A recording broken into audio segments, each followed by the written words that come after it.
Bismillahirrahmanirrahim.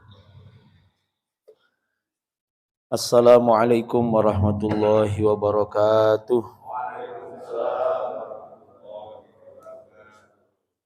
Alhamdulillahirabbil alamin wassalatu wassalamu ala sayyidina maulana Muhammadin wa ala alihi wa ashabihi wa man tabi'ahum bi ihsanin ila yaumiddin, amma ba'd.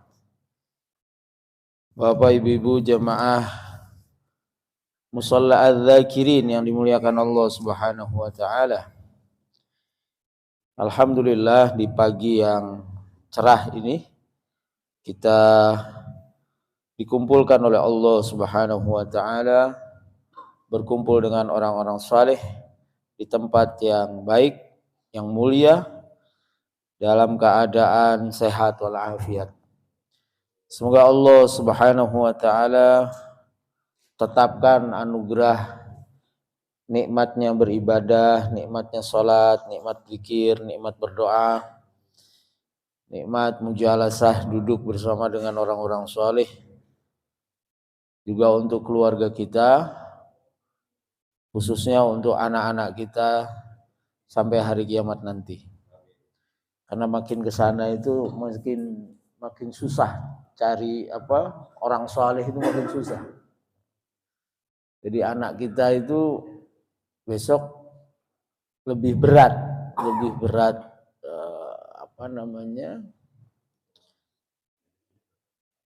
berat tantangannya dibanding dengan kita ini, Pak.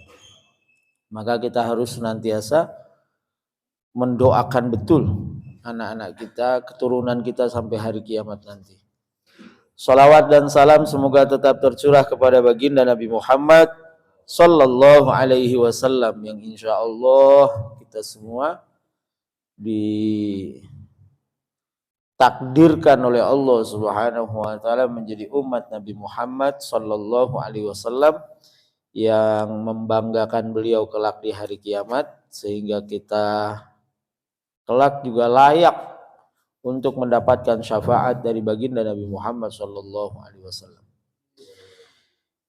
Kita lanjutkan pengajian hadis kita. Terakhir sampai di mana, Pak? 21. Berarti sekarang 22 ya. 21 sudah ya? Baik. Bismillahirrahmanirrahim. Qala al-muallif rahimahullahu taala wa nafa'ana Allahu bi'ulumihi amin. An Abi Abdullah Jabir bin Abdullah Al-Ansari radhiyallahu anhuma, dari ayahnya Abdullah yang bernama Jabir bin Abdullah Al-Ansari. Abdullah punya bapak namanya Jabir, Jabir punya bapak namanya Abdullah. Nah, sahabat Jabir dan anaknya yang namanya Abdullah itu sahabat dua-duanya. Anna rajulan, ada kata sahabat Jabir bahwa ada seorang laki-laki sa'ala Rasulullah sallallahu alaihi wasallam. Ada seorang laki-laki bertanya kepada Rasulullah sallallahu alaihi wasallam. Riwayat mengatakan laki-laki ini namanya An-Nu'man bin Naufal. Laki-laki, karena sering sahabat tuh karena alasan tertentu itu tidak mau nyebut nama. Padahal dia kenal. Misalnya contoh yang populer itu hadis ini, la taghdab, jangan marah. Itu Abu Hurairah meriwayatkan anna rajulan, ada seorang laki-laki jaa ila Nabi sallallahu alaihi wasallam. Jaa rajulun ila Nabi sallallahu alaihi wasallam wa faqala aftini ya Rasulullah. Ada seorang laki-laki datang kepada Rasulullah, kemudian dia berkata, "Ya Rasulullah, aku minta fatwa, nasihati saya." Kemudian Rasulullah bilang, la taghdab, la taghdab, la taghdab. Itu kalau kita nggak tahu siapa rojulnya, itu kita akan memahami, kok jangan marah, padahal kita kan harus marah. Masa nggak boleh marah? Ya dong, kalau kita dizalimi ya harus marah, anak kita dicubit ya harus marah. Ternyata siapa rojulun di situ adalah Abu Darda. Nah, Abu Darda itu terkenal ghoduban, tukang marah, tukang ngamuk. Ghudub, tukang marah. Nah, Abu Hurairah itu pernah punya kasus ditabok sama Abu Darda. Jadi dia nggak mau nyebut nama. Bilangnya tuh tadi ada orang menghadap Nabi, orang. Padahal kan dia tahu itu Abu Darda. Abu Darda tuh sahabat senior yang pernah suatu saat, tapi sudah nggak ada, udah di zaman sahabat. Itu Madinah pernah kebakaran.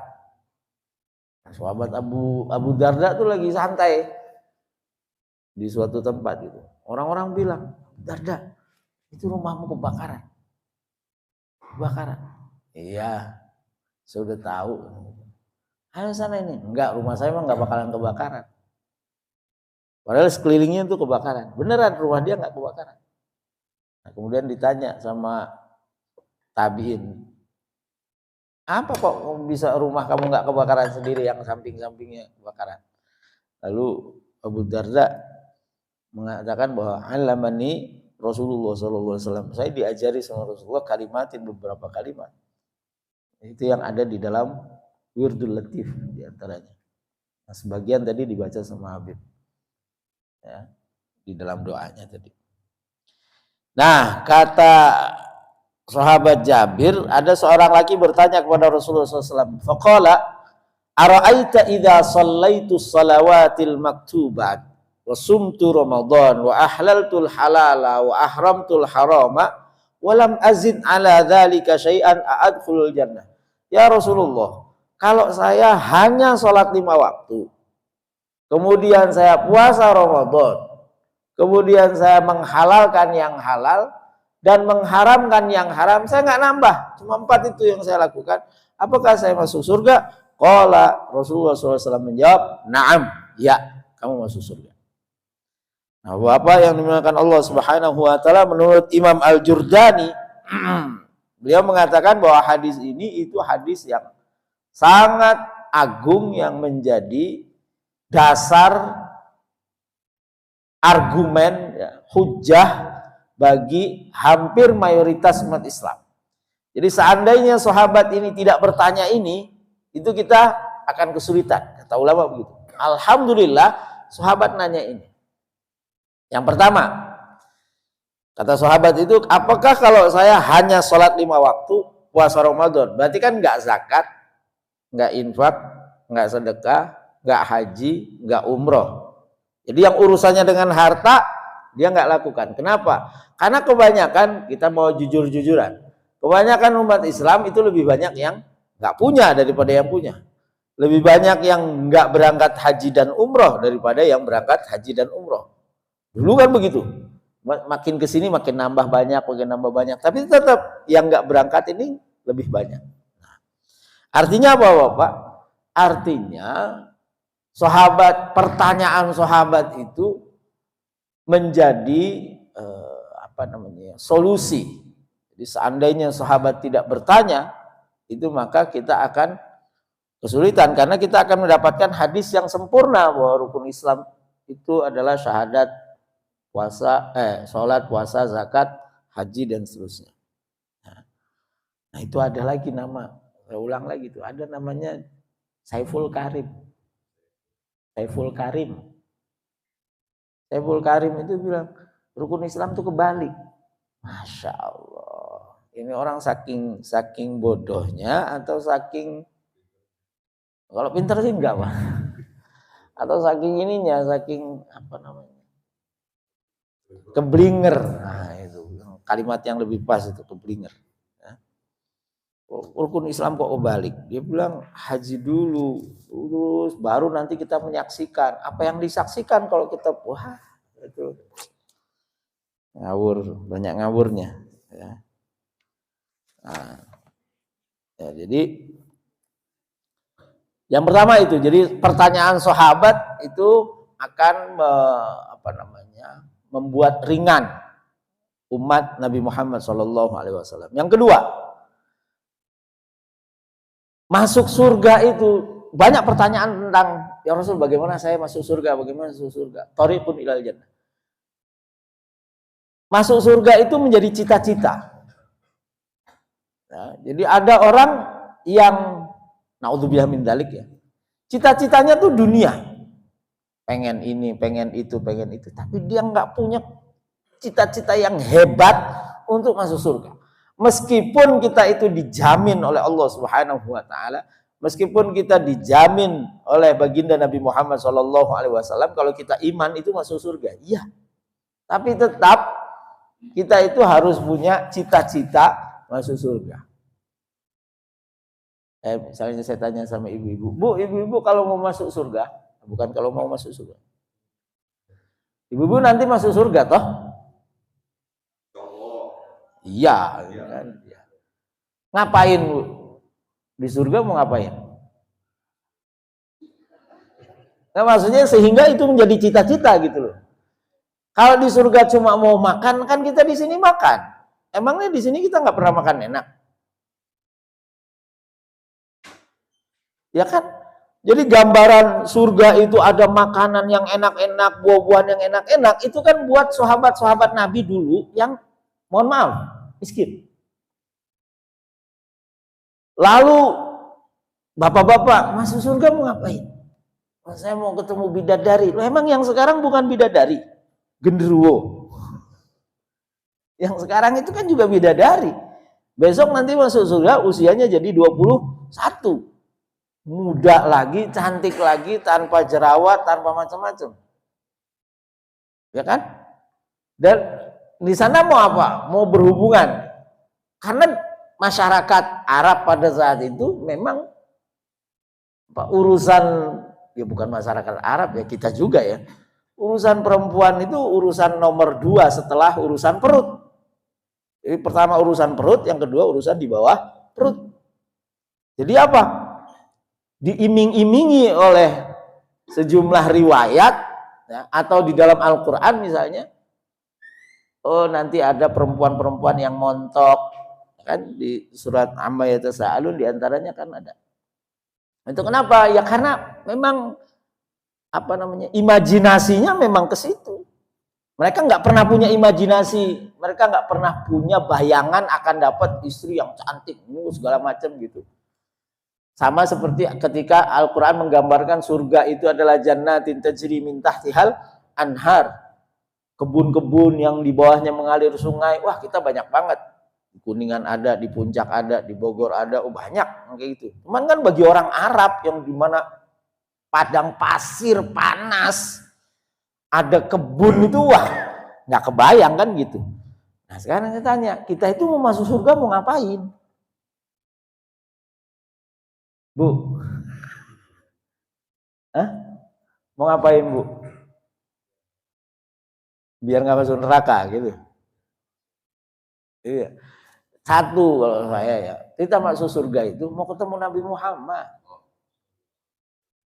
Itu penting, mau ketemu Nabi Muhammad Shallallahu Alaihi Wasallam. Bahasa ulama itu, kalau nggak ketemu Nabi Muhammad, ngapain dulu masuk surga gitu? Ngapain?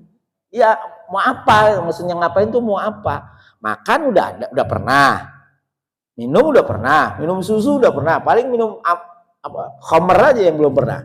Yang katanya kan semua yang ada di dunia ini, kata sahabat Abdullah bin Abbas, ada di surga nanti. Yang halal, yang haram ada. Cuman kan mau ngapain? Mabok dong.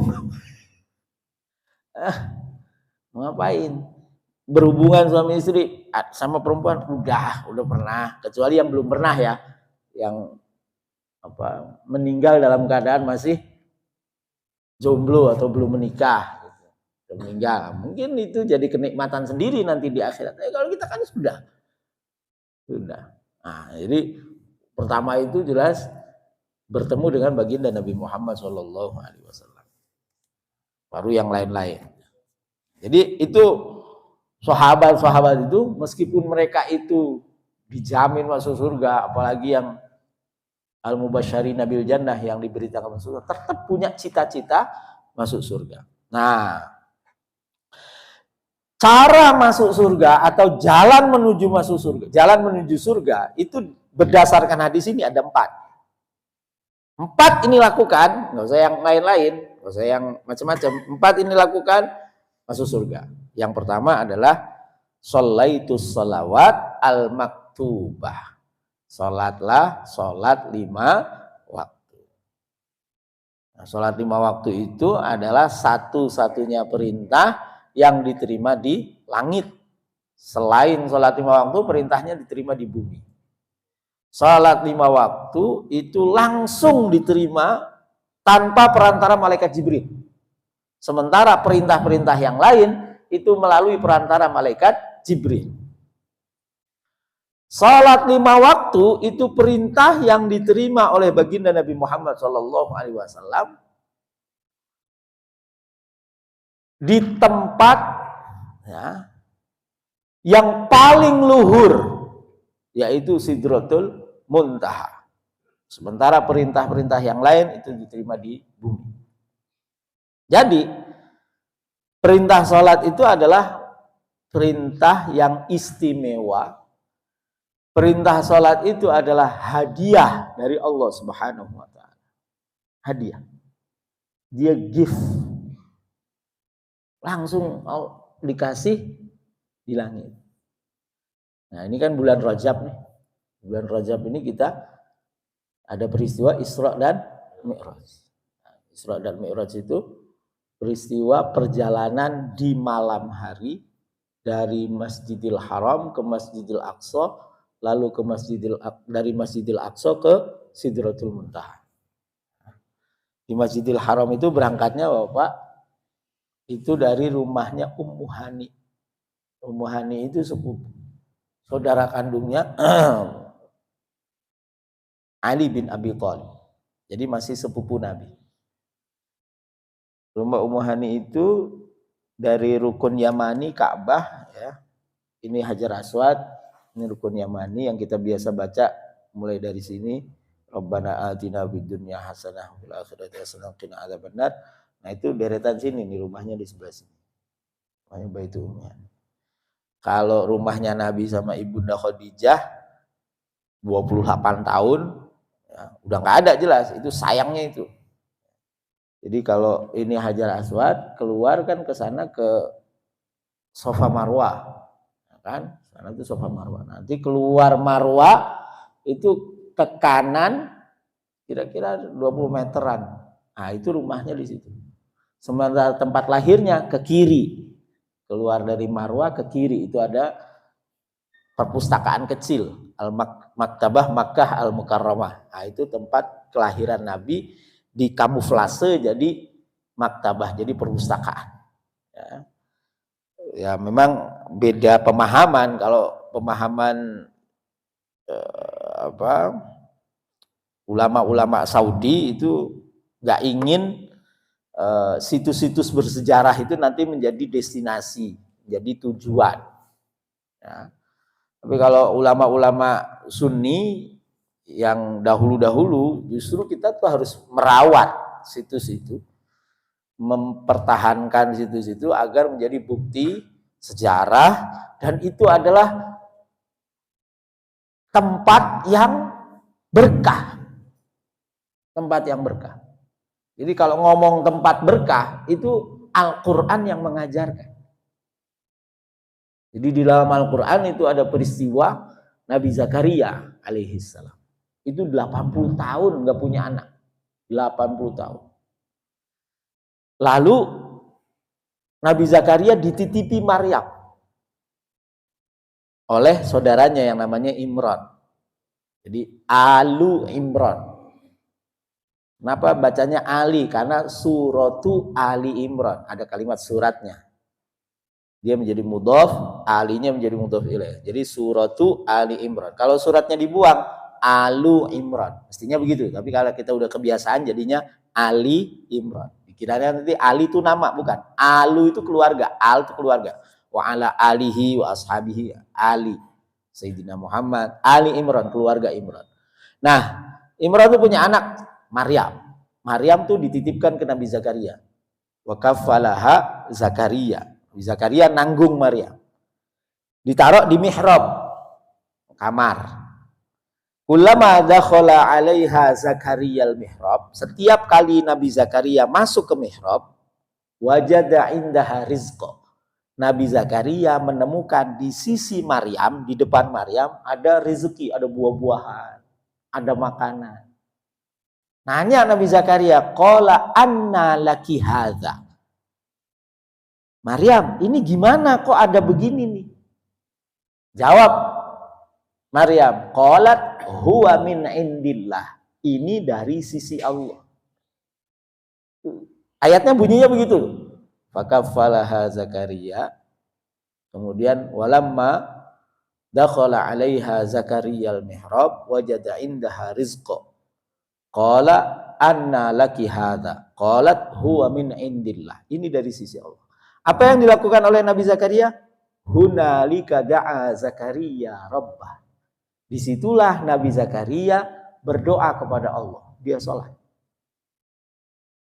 Maka ulama langsung mengambil kesimpulan, oh kalau gitu, dan baru tengah-tengah sholat, malaikat datang memberi berita, wasyulka bi ghulamin ismuhu Yahya.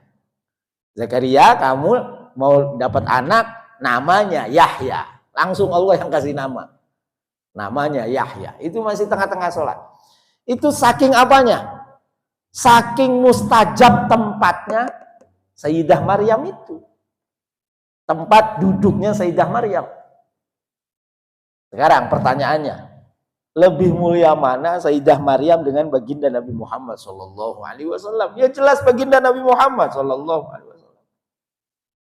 Maka tempat-tempat di mana Nabi pernah duduk, di mana Nabi pernah sholat, khususnya di mana Nabi pernah sholat, itu dijadikan masjid. Karena Nabi pernah sholat di situ. Sahabat Abdullah bin Mas'ud itu terkenal sahabat yang pokoknya Nabi pernah nginjek di mana dia injek. Jadi kalau beliau jalan di belakang Nabi, itu pasti bekas langkahnya Nabi, beliau ini tik tik gitu. Nggak ngambil jalan sendiri, dia nggak sampai begitu. Dia pernah suatu saat duduk di bawah pohon, ditanya sama sahabat lain, ngapain duduk di sini? Ya karena Nabi pernah duduk sini, gitu. Saking ininya, iya. Saking ingin mendapatkan keberkahan dari baginda Nabi Muhammad SAW. Karena itu tadi Quran mengajarkan ada tempat-tempat berkah. Nah, tempat lahir Nabi itu tempat berkah, tempat tinggal Nabi itu tempat berkah, tempat Nabi berangkat Isra Mi'raj itu tempat berkah, tempat Nabi sholat setelah tawaf itu tempat berkah. Tempat Nabi berdiri di dekat makom Ibrahim itu tempat berkah. Tempat Nabi berdoa di Ka'bah itu tempat berkah. Ka'bahnya udah berkah plus Nabi di situ, wah udah tambah berkah. Nah, itu mestinya itu di marking, gitu, ditanda. Nah, jadi apa tadi? Balik lagi bahwa sholat itu diterima oleh baginda Nabi Muhammad SAW di tempat yang mulia, dan itu merupakan hadiah dari Allah Subhanahu wa taala kepada Nabi Muhammad sallallahu alaihi wasallam. Jadi ceritanya tuh Nabi berangkat dari Ummu Hani ditemani oleh siapa? Malaikat Jibril, lalu mengendarai buraq. Buraq itu ini, Pak.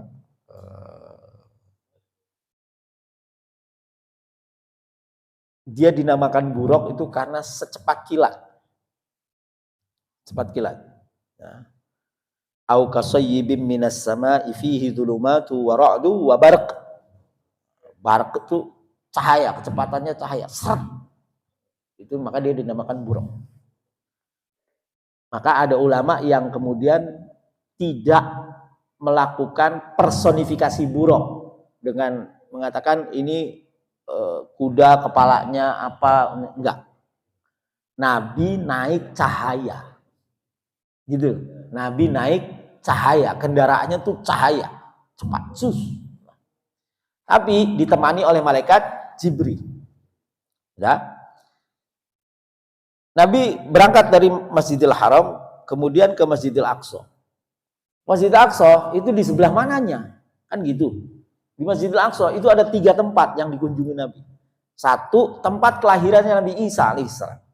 Jadi pertama kali berhenti itu di tempat itu. Nabi tanya, kenapa kita berhenti di sini? Jawab malaikat Jibril, fihi wulida Isa. Di sini dilahirkan Nabi Isa. Lalu Nabi sholat di situ. Loh, Pak, perintah sholat kan baru terima nanti pas Mi'raj. Bukan, itu perintah sholat yang 5 waktu. Sholat itu sudah ada sejak zaman Nabi-Nabi sebelumnya. Nabi-nabi sebelumnya kan sholat sama. Nah, Nabi sholat di tempat kelahirannya Nabi Isa alaihissalam. Lalu Nabi geser ke tempat sholatnya para nabi-nabi terdahulu. Lalu Nabi mengimami para nabi-nabi terdahulu. Ini berdasarkan hadis sahih riwayat Imam Bukhari, Imam Muslim. Setelah mengimami, baru Nabi geser ke tempat berdiri pancian ke langit, batu. Nah itu naik ke atas.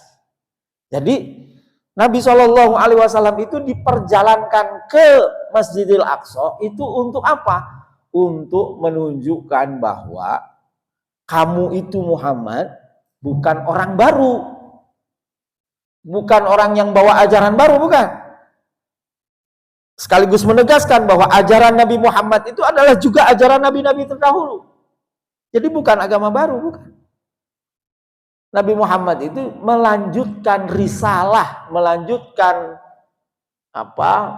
pesan dari nabi-nabi terdahulu yang Allah utus. Apa itu? Tauhid. Nah, jadi kalau orang menolak Nabi Muhammad, ya dia sama aja menolak seluruh nabi-nabi sebelumnya, gitu. Dia iman sama Nabi Muhammad, kalau dia iman sama nabi-nabi sebelumnya, dia iman sama Nabi Musa, dia iman sama Nabi Isa, itu harusnya ya iman sama Nabi Muhammad, gitu. Nah, peristiwa itu kemudian kan diinikan. Nah, hebatnya lagi, Pak. Pulangnya nanti habis Mi'raj pulang, orang Mekah nggak percaya. Kan sahabat Abu Bakar langsung percaya. Abu Bakar, kamu percaya nggak kalau saya baru saja melakukan perjalanan dari sini ke Masjidil Aqsa, kemudian saya ke langit? Shadaqta ya Rasulullah. Kamu benar ya Rasulullah, saya percaya. Habis orang Mekah nggak percaya. Lalu ada dua orang yang tanya, dari Sahih ini, apa buktinya kamu melakukan perjalanan itu? Oh iya, kata Rasulullah, ada satu kafilah yang melakukan perjalanan, kafilahnya jumlahnya sekian, terus ada barang hilangnya ini, kemudian dicari ini ketemu. Coba tunggu beberapa hari lagi, nanti dia datang, tanyakan. Nah, betul, bawa lagi ditanyakan. Betul ada, oh iya kami ini sekian ini. Persis seperti apa yang Nabi ceritakan. Yang kedua pertanyaannya, siflana, coba ceritakan sama kami Masjidil Aqsa tuh pintunya ada berapa, jendelanya ada berapa, bentuknya bagaimana. Ja'a Jibril, malaikat Jibril datang, langsung memperlihatkan Nabi Masjidil Aqsa. Jadi kalau sekarang kayak hologramnya itu, Pak. Tanya sebelah timurnya pintunya berapa? Geser. Oh, timurnya 2. Itu orang-orang Yahudi, orang-orang yang pernah ke Aqsa itu langsung membenarkan. Oh iya benar. Jadi nggak bisa dibantah bahwa Nabi ke Masjidil Aqsa itu tidak bisa dibantah. Nah, tinggal yang ke langitnya. Nah, yang ke langitnya itu yang iman. Kalau yang ininya ada ceritanya. Oh, yang ke langitnya itu nggak ada ceritanya karena nggak ada yang pernah ke langit. Jadi iman. Nah, Abu Bakar itu di situ. Dia mempercayai yang ini, yang dunia, yang bumi maupun yang langit. Makanya beliau langsung mendapatkan julukan As-Siddiq, ya. Seringkali membenarkan baginda Nabi Muhammad Shallallahu Alaihi Wasallam. Nah, dari Masjidil Aqsa naik ke langit, mengetuk pintu langit. Yang mengetuk pintu langit itu adalah malaikat Jibril.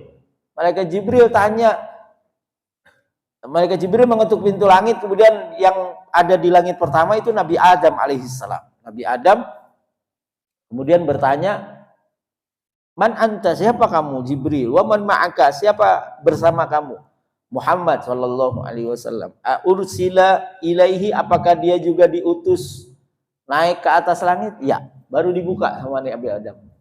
Terus ketemu Nabi Yahya, terus ketemu Nabi Isa, ketemu Nabi Musa, kemudian Nabi Ibrahim, ya, sampai ke atas. Baru malaikat Jibril selesai mengantar, begitu mau masuk ke Sidratul Muntaha, Ya. Malaikat Jibril mengatakan, saya selesai sampai di sini ya Rasulullah. Kata Nabi, kenapa Anda nggak ikut? Kata malaikat Jibril, di situ ada cahaya yang kalau saya kena itu maka saya akan terbakar. Sidratul Muntaha itu isinya cahaya yang kalau saya tersentuh itu maka saya akan terbakar. Jadi itu wilayah di mana malaikat Jibril pun tidak sanggup. Nabi Muhammad itu sanggup. Nah, Nabi Muhammad itu punya memori bahwa Nabi Musa alaihissalam itu waktu mau ketemu mendapatkan wahyu dari Allah di Bukit Tursina, ya, naik ke atas Bukit Tursina, itu Nabi Musa mendapatkan perintah dari Allah, ikhla'na alaika fa innaka bil wadil muqaddasi tuwa. Musa, copot sandal kamu tuh ada di lembah yang suci. Musa. Maka Nabi Muhammad mau lepas sandalnya, mau masuk Sidratul Muntaha. Ada suara, Muhammad pakai sandalmu. Jadi waktu Nabi Musa suruh lepas, giliran Nabi Muhammad suruh pakai. Nah, itu bedanya Nabi Muhammad dengan nabi yang lain. Mendapatkan keutamaan memang afdolul khalaiq. Semulia-mulianya makhluk Allah Subhanahu wa taala. Dia lebih mulia dari siapapun, dari manusia, dari malaikat sekalipun. Sudah menerima wahyu, menerima perintah sholat 50 waktu. Turun, ketemu Nabi Ibrahim, ditanya, dapat berapa? Dapat apa perintah sholat? Berapa kali? 50, laksanakan. Turun, ketemu Nabi Musa, dapat apa perintah sholat? Berapa kali? 50. Balik, minta keringanan. Umatmu tidak kuat. Nah, itu Nabi Musa. Kalau Nabi Ibrahim kenapa suruh laksanakan? Karena Nabi Ibrahim itu tipe Nabi yang melaksanakan perintah nggak pakai tanya.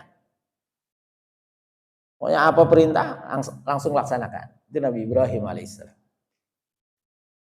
Kemudian Nabi Musa, karena beliau itu berdialog kepada Allah Subhanahu wa taala.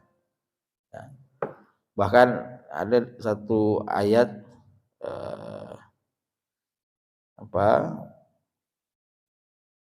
yang minas sawa'iqi fa akhadhathumus sawa'iq, masih surat Al-Baqarah. Kok nggak nulis, malah hang.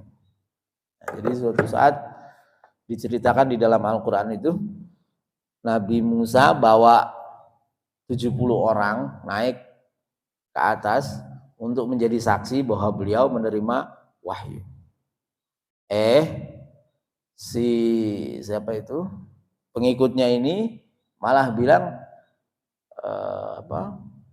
qalu lan nu'mina laka hatta narallaha jahrah. Nah, kami nggak akan iman Muhammad sampai kami ngelihat langsung. Wah, marah Allah. Langsung ya Nabi bukan apa bukan kok ngelihat Allah langsung. Nabi aja nggak bisa ngelihat Allah langsung. Nabi Musa sendiri itu kan nggak bisa ngelihat. Kharrasaiqa kan, tersungkur. Ini bukan Nabi bukan apa kok mau lihat langsung. Dihukum mati. Nabi Musa bilang, ya Allah, apakah kamu melakukan ini bima fa'alas sufaha? Gitu. Orang-orang bodoh kayak gini kok maksudnya orang bodoh ini kok dianggap enteng. Direken. Direken itu bahasa Indonesianya apa, Pak? Dipedulikan. Orang bodoh kayak gini dipedulikan, pakai dihukum dibunuh. Kalau gini caranya ya bunuh aja saya sekalian. Udah nggak usah ada nabi. Itu Nabi Musa. Akhirnya dihidupkan lagi. Jadi dia tuh biasa dialog dengan Allah tuh biasa. Sementara nabi-nabi yang lain itu kalau dapat perintah, ya gitu. Nabi Musa enggak, banyak ngobrol. Makanya dia dijuluki kalimullah, orang yang berbicara bersama Allah, diajak bicara oleh Allah dan dia mengajak bicara Allah. Sudah? Nah, setiap turun ke Nabi Musa balik, kurangin 5 kali sampai 9 kali itu. Kurangi 5, 9 kali. Akhirnya begitu sudah 5, Nabi bilang, Sudah Nabi Musa, saya nggak ikut lagi. Nah, pelajarannya dari peristiwa mulai dari ngetuk pintu langit sampai ke atas itu menunjukkan apa, Pak? Satu, malaikat Jibril itu teman Nabi Shallallahu Alaihi Wasallam sampai ke akhir. Itu artinya apa? Untuk berjumpa dengan Allah, untuk usul kepada Allah, sampai kepada Allah itu harus ada guru. Gitu. Nggak bisa sendirian.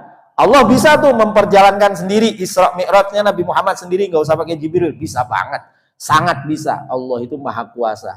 Ala kulli syai'in qadir. Allah itu maha kuasa. Tapi enggak, Allah utus malaikat Jibril untuk mengasih tahu nanti berhentinya di sini, nanti ini ada ini, nanti ada ini. Terus bahkan di peristiwa Mi'raj itu kan Nabi ngelihat surga, ngelihat neraka, tanya kan sama malaikat Jibril, itu kenapa orang, ini kenapa, ini siapa? Kasih tahu. Ada guru yang membimbing.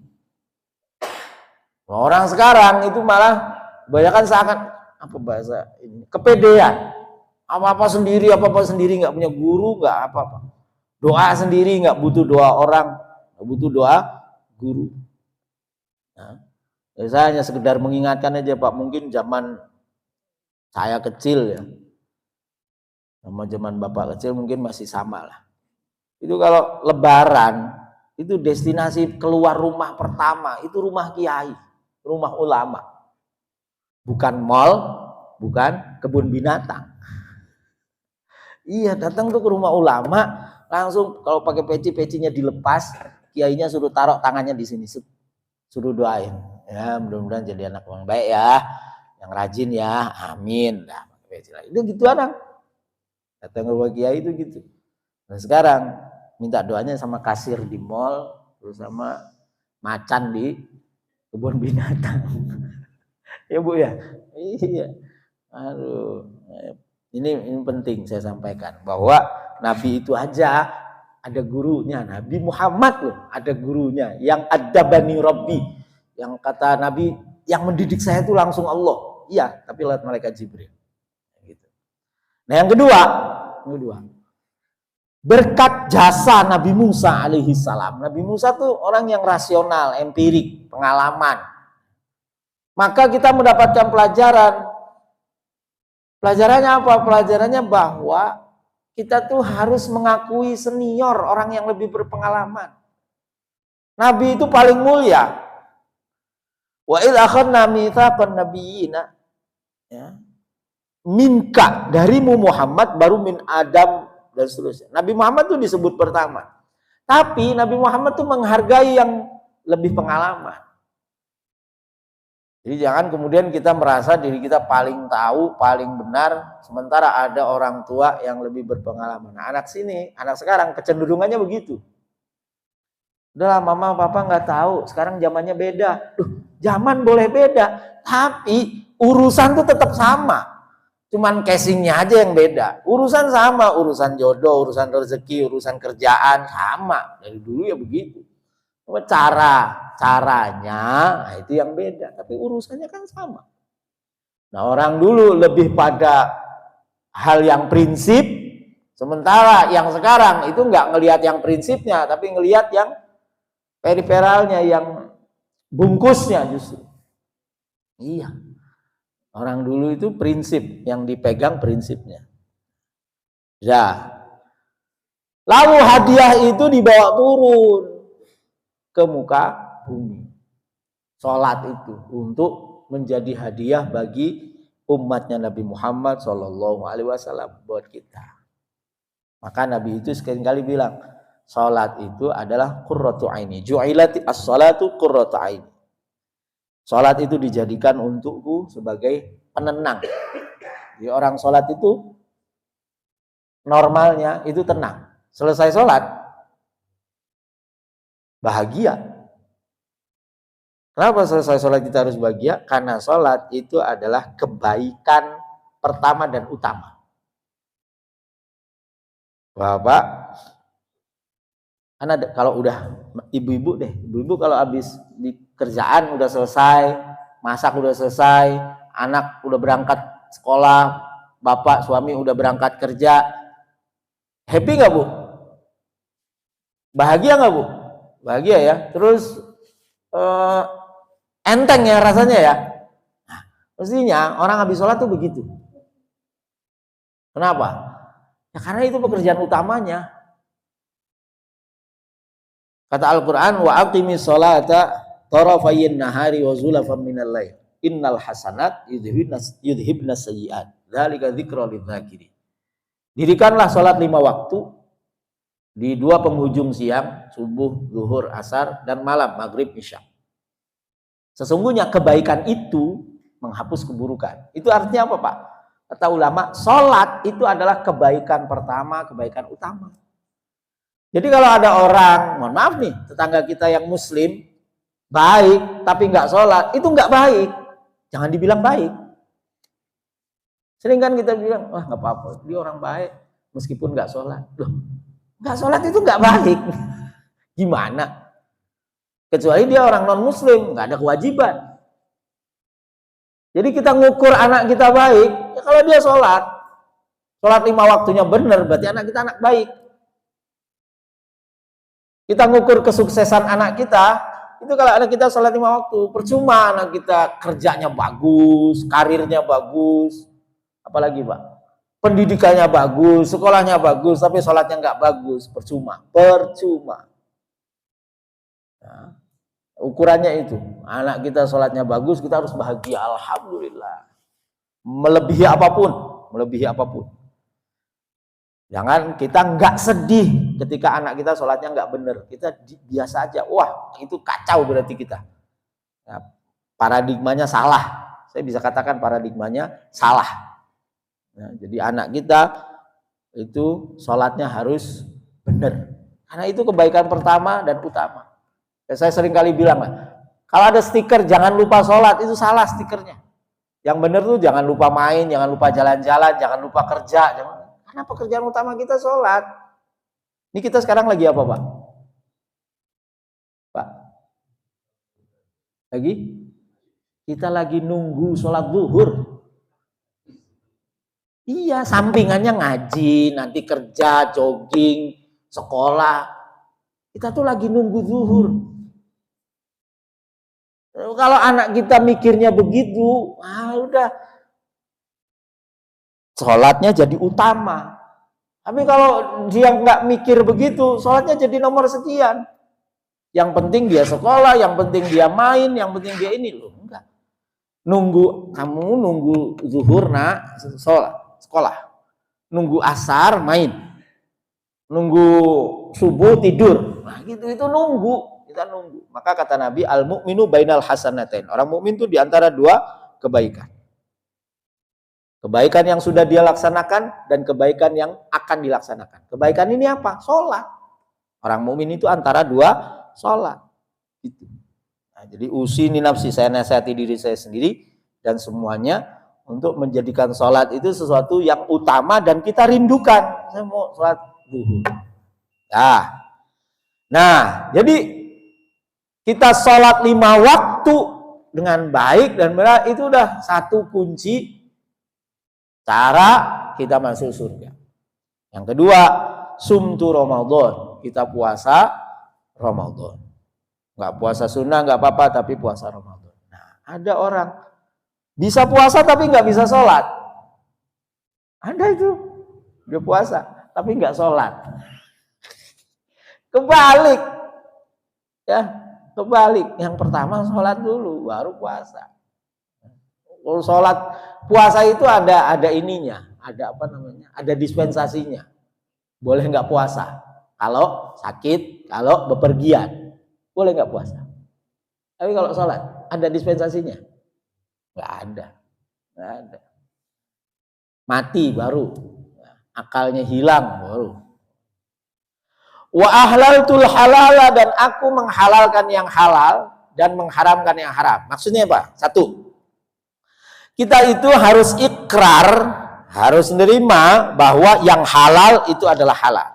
Nggak boleh mengharamkan yang halal atau menghalalkan yang haram. Bu, ibu, poligami itu halal. Nggak boleh kita bilang haram. Tapi yang halal kan nggak mesti harus dimakan. Ya kan? Nggak semua yang halal itu harus diambil. Buktinya apa? Buktinya kalau ada larangan kita makan yang halal, melakukan yang halal, ya kita jauhi. Nggak ada larangan tapi itu tidak baik, berdampak buruk, ya kita jauhi, kan gitu. Emangnya ada halal yang dilarang? Ada. Kalau kita puasa kan kita nggak boleh makan, nggak boleh minum, nggak boleh berhubungan suami istri, itu kan halal semua. Tapi Allah larang, nggak lakukan kita, ya kan? Atau yang kedua, halal tapi nggak bagus buat kita, dampaknya buruk.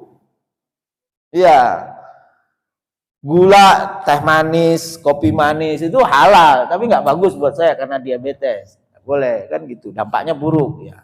Gitu. Poligami halal tapi dampaknya buruk, kan gitu. Bagus buat bapak. Iya. Nah ini satu itu ya, kita tetap mengatakan halal pada sesuatu yang halal karena ada yang sampai mengharamkan padahal itu halal, nggak boleh. Yang Allah bilang halal ya halal, yang Allah bilang haram ya haram, nggak bisa jadi halal. Yang kedua, terhadap persoalan-persoalan yang Allah tidak bicara halal atau haram, maka ada dua. Yang pertama itu adalah rahmatan bikum, rahmat. Udah nggak usah ditanya. Kalau Allah nggak menjelaskan, Nabi nggak menjelaskan, nggak usah ditanya. Makan aja, ya. Tapi ada yang kedua, ada yang harus ada hukumnya. Ada yang harus ada hukumnya. Misalnya apa? Kalau makanan itu kepiting. Kepiting itu ada dua hukumnya. Ada yang bilang halal, ada yang bilang haram. Kenapa? Karena nggak ada ayat atau hadis yang secara khusus ngomong kepiting, itu nggak ada. Nah, kalau menurut ulama yang satunya, pokoknya kalau urusan makanan al aslu fil asya al ibahah, boleh kalau nggak ada larangannya. Hatta yadullad dalil ala tahrimi. Sampai ada dalil yang mengharamkannya. Kalau nggak ada, halal, udah makan aja. Nah, karena ada yang tanya, jadi dicari deh tuh, ketemu yang satu halal, yang satu haram. Menurut Bapak kepiting halal apa haram? Oh, sekarang halal. Dulu. Iya, saya pernah cerita itu. Saya sampai aliyah kelas 2 itu kepiting haram. Karena bapak saya mengharamkan kepiting. Saya begitu aliyah kelas 2, saya lebaran nggak pulang, main ke rumah teman saya yang anaknya kiai di Gresik, Jawa Timur, disediakan makan cuma kepiting, nasi dan sambal. Waduh, saya bilang dalam hati saya, kiai kok nyuguhin yang haram gitu. Ya karena di pondok kan nggak pernah makan kepiting. Kiai saya, bapaknya teman saya itu, kiainya itu langsung bilang begini, oh kamu ikut yang kepiting haram ya? Mohon maaf, nggak ada telur, nggak ada tempe, nggak ada apa-apa. Jadi yang ada sambel yang halal ya silahkan, nasi sama sambel. Akhirnya ya udah halal, udah berubah kepiting halal. Nah, jadi ya itu yang kedua. Jadi yang pertama kita menghalalkan yang halal, mengharamkan yang haram. Yang kedua, bahwa kita itu berusaha sekuat mungkin untuk hanya melakukan yang halal, mengkonsumsi yang halal. Kuat tenaga. Ini maksud dari ahlaltul halal wa haramtul haram. Maunya sekuat tenaga. Jadi kalau belum sekuat tenaga baru digoda ini, berarti kita belum ahlalul halal wa haramtul haram. Karena ada yang karena alasan pekerjaan, karena alasan apa, dia berani melakukan yang haram. Berani melakukan yang haram. Apa contohnya? Ya minum di beberapa kantor itu, ya diajak ke restoran yang ada wine. Nah, jadi itu. Terakhir, Bapak Ibu yang dimuliakan Allah Subhanahu wa taala, kalau bisa kita simpulkan, berarti masuk surga itu cuma dua. Satu, melaksanakan kefarduan, faraid, kefarduan. Sholat 5 waktu itu fardu, puasa itu fardu, menghalalkan yang halal fardu, mengharamkan yang haram fardu. Yang kedua, meninggalkan maksiat atau meninggalkan perbuatan-perbuatan dosa. Dan dosa itu ada 3. Ada dosa ringan, ada dosa besar, ada dosa yang Allahu Rabbi wal Islam dini wa Muhammadan Rasulullah.